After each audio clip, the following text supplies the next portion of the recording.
Olá, gente. Nessa aula de hoje de prevenção e controle de perdas, a gente vai tratar de um tema chamado falhas de equipamento. As falhas nos equipamentos, elas podem ser cruciais em dois pontos: em termos de produção, de produtividade, em termos de acidente do trabalho. Porque, como viemos a estudar desde o início do nosso curso, sabe que muitas vezes os acidentes, as causas de acidentes com danos materiais, com danos a equipamentos, muitas vezes são causadores de acidentes do trabalho, são as mesmas causas do acidente do trabalho em si. Então, máquinas e equipamentos, elas têm funções operativas, de estrutura, tá? que trabalham em determinadas condições, suportam determinadas condições, né? Determinados parâmetros. Para isso, assim, quando se trata de prevenção e controle de perdas, é necessário que a gente fique atento à NR12, quando se trata de maquinários. Vamos falar de alguns tipos de falhas de equipamentos que podem ser causadores aí de acidentes, tanto do ponto de vista material, como do ponto de vista da vida humana, né? Põe em risco a vida humana. Aqui a gente vai tratar de um tipo de falha específica, que é a falha T, seria a falha técnica, né? Quando o equipamento não é capaz de exercer uma missão requerida. Às vezes é muito comum, por exemplo, a gente ver vídeos na internet, então em grupos de segurança do trabalho, por exemplo, de determinadas cargas sendo içadas por um equipamento que provavelmente não atende, está fora daquela especificação, aquela carga é muito superior ao que aquele equipamento pode suportar. Então, muitas vezes a improvisação de um equipamento para uma finalidade, um equipamento suporta determinadas cargas, acaba rompendo cabos, né? Então existe a possibilidade da falha, né? Então a falha do equipamento, ela está relacionada muitas vezes, né, a esse contexto, a esses parâmetros de volume, de resistir a esforço, de vazamento de tubulação, do quanto de carga que uma determinada viga pode suportar, um determinado parafuso, as forças cortantes, as forças de compressão e de tração que estão relacionadas ao quanto aquele equipamento está submetido, muitas vezes a tensão elétrica existente, né? Eu posso estar aqui, pegar um equipamento que ele funciona em 220/380 e ligar ele numa rede de 110/220. Então, nesse caso específico, o equipamento ele não vai funcionar, mas do contrário, ele com certeza queimaria seus enrolamentos primários. E aí o que acontece? Eu vou ter um dano, eu posso ter um acidente, posso ter uma explosão, certo? São falhas técnicas aí que a gente pode ter nesse sentido. Existem falhas aí por descuido. O equipamento ele tem até a capacidade de exercer aquela função, ou ele exerce bem na maior parte do tempo, né? Mas com algumas falhas esporádicas. Pode atender quando alguns componentes, as falhas de alguns componentes não se manifestam de forma permanente. Por exemplo, o mau contato elétrico. Eu tenho um condutor em que ele tem uma emenda mal feita, está gerando um ponto quente, que está ocasionando aí, por exemplo, uma fuga de corrente, tá? Um material inadequado. Eu já vivi em casos aí, um cidadão, por exemplo, tem um grupo gerador que é ligado a diesel, ele coloca gasolina ou coloca álcool, ele pode estar danificando aquele equipamento, né? Ele pode até funcionar a princípio, tá? De repente, eu tenho equipamento que mas ele vai ter, por exemplo, por conta das impurezas, que ele não está projetado para receber aquele tipo de combustível específico, ele vai acabar danificando o equipamento. É uma falha por descuido, né? ocorre também como os equipamentos exercem funções que envolvem a transmissão de sinais, né, como os fios, transistores, óculos eletrônicas, relés. Por exemplo, um relé de segurança pode estar falhando e não mandando, por exemplo, um determinado atuador fazer com que a proteção ocorra naquele sistema. Enfim, são falhas aí com disputa. No caso aí, esse exemplo em específico seria mais uma falha técnica, né? Existe a chamada falha consciente, né? Que o equipamento ele tem a capacidade para exercer a função, mas sistematicamente exerce de modo falho. São falhas que são decorrentes de ajustes incorretos. Por exemplo, eu tenho uma válvula que ela deveria estar numa determinada posição, com um determinado fluxo, e ela está colocada no fluxo mínimo ou no fluxo máximo. Então, eu tenho de repente aqui,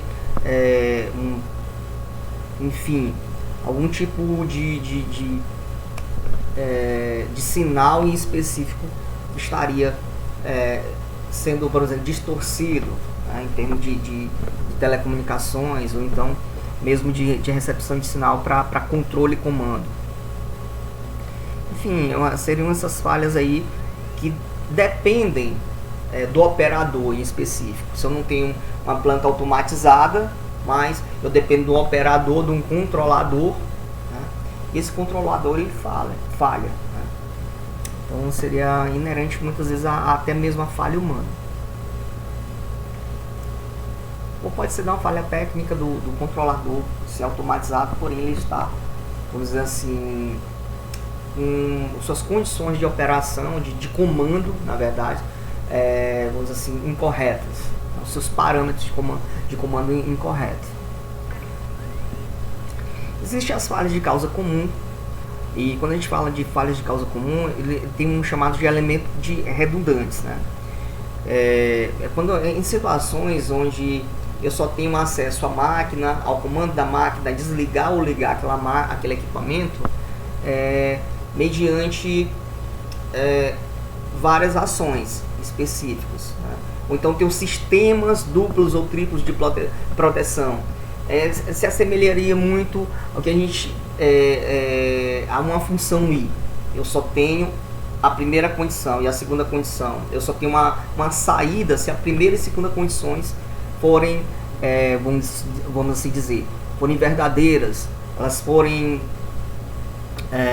elas são condicionadas a elas funcionarem de forma não igual, mas simultânea. Essa seria a palavra.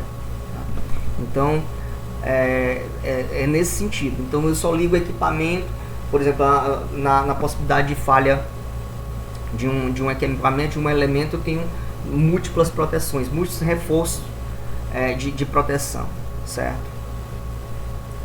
Então, por exemplo, uma situação onde eu só tenho a possibilidade, por exemplo, um comando bimanual. Comando bimanual, eu não posso ligar uma máquina apertando somente um botão. Não, eu tenho que apertar os dois simultaneamente.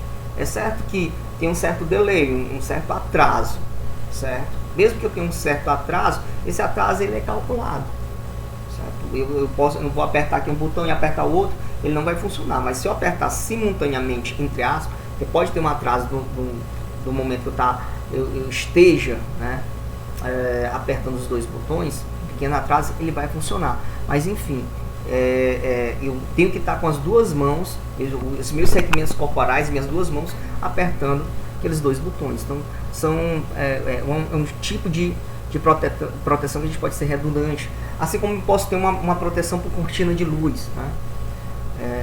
Enfim, existe também a gente pode fazer de redundância inócua, que existe um fator de confiabilidade, né? Onde eu posso ter, por exemplo, na impossibilidade, eu vou fazer a manutenção do equipamento. Eu vou desenergizar aquele equipamento, mas eu não posso desenergizar a rede toda.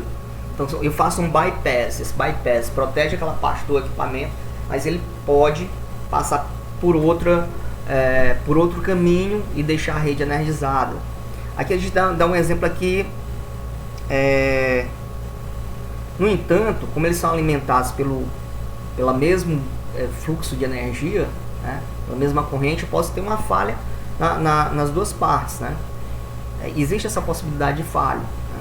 Apesar de eu ter esse bypass para impedir essa falha, né?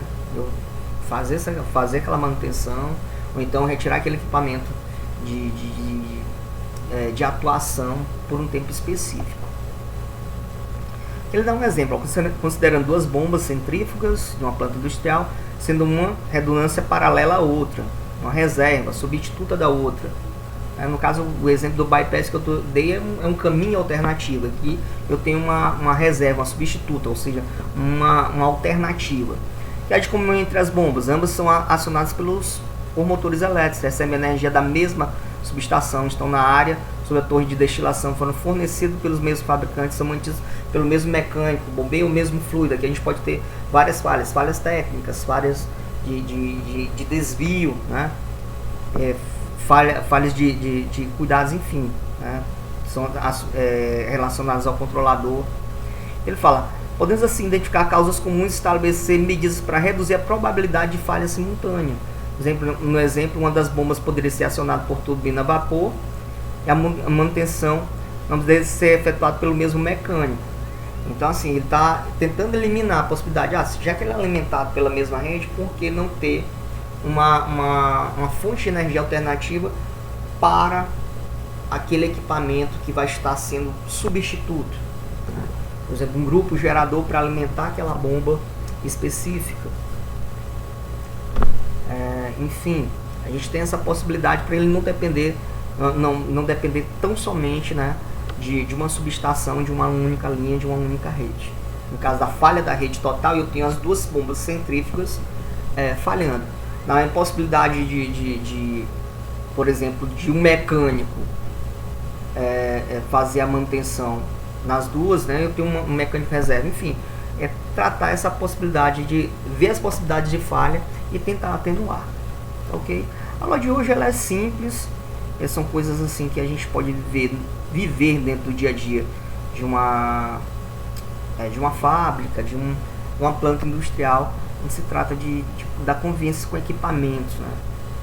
De um modo geral, equipamentos, seja eletromecânicos, mecânicos, movidos a vapor também, né? Posso ter os caldeiros, são equipamento a vapor. Então, assim, depende do vapor para produção de energia, né? Para conversão de energia, melhor forma de falar, né? Não, a energia não se cria, né? Se destrói, né? Conforme os conceitos ali de Lavoisier, né? Para conversão seria o termo